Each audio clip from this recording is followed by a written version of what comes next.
মাহফিলে যেই আলোচককে যেই টাকা দেওয়া হয় এইটা হাদিয়ার না, যদি বলে হাদিয়া, হাদিয়ার অপব্যাখ্যা হবে। আচ্ছা, আমাকে আপনি দাওয়াত দেবেন না, কোনো আলোচককে দাওয়াত দেবেন, দাওয়াত দিয়ে 20,000, 30,000, 50,000, 10,000, 5,000 টাকা অ্যাডভান্স করে আসলে করে না?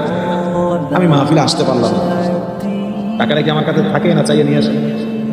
হ্যাঁ, নিয়ে আসে। হাদিয়া হইলে নিয়ে আসবে কেন? হাদিয়া কি বেরোতে হয় নাকি?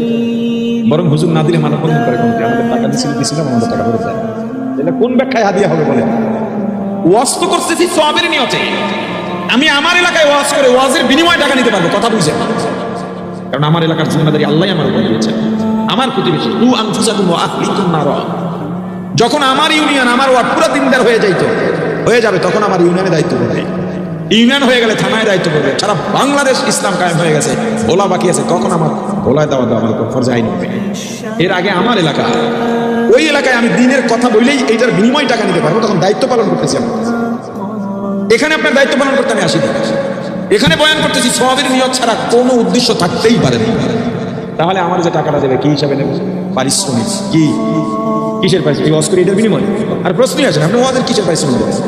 বলছে যাই হুবাইয়া কথা কইতে হবে। এই পারিশ্রমিক সময়ের বিনিময়ে, সময় বেচা কিনা করা। আমার সময়টা আমার। মোবাইলে যে টাকা ঢুকান, 20 টাকা দিলে 19 টাকা দেয়। মোবাইলে যেটা দিচ্ছে এটা টাকা না, এটা টাকা হলে তো সুদ হয়ে যাবে। 20 টাকায় 19 টাকা, 1 টাকা কম, টাকায় টাকা কম বেশি দেওয়া কি সুদ?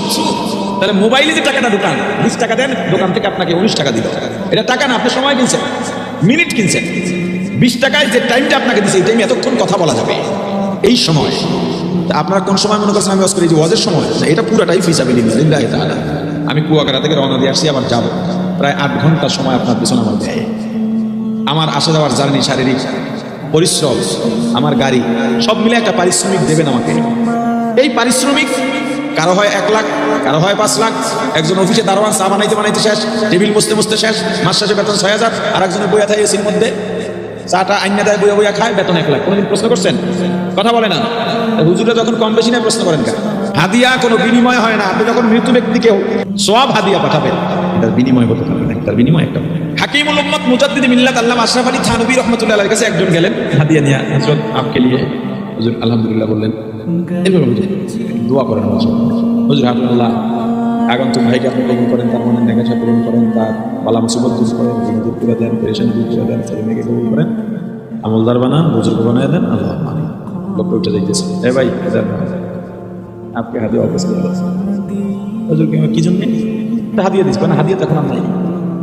আপনি তো দোয়াও চাইছেন হাদিয়া, তাহলে একটার বিনিময় একটা হবে, এটা হবে না। দোয়া করে দিচ্ছি, এটা হাদিয়া নাই, নিয়ে যান।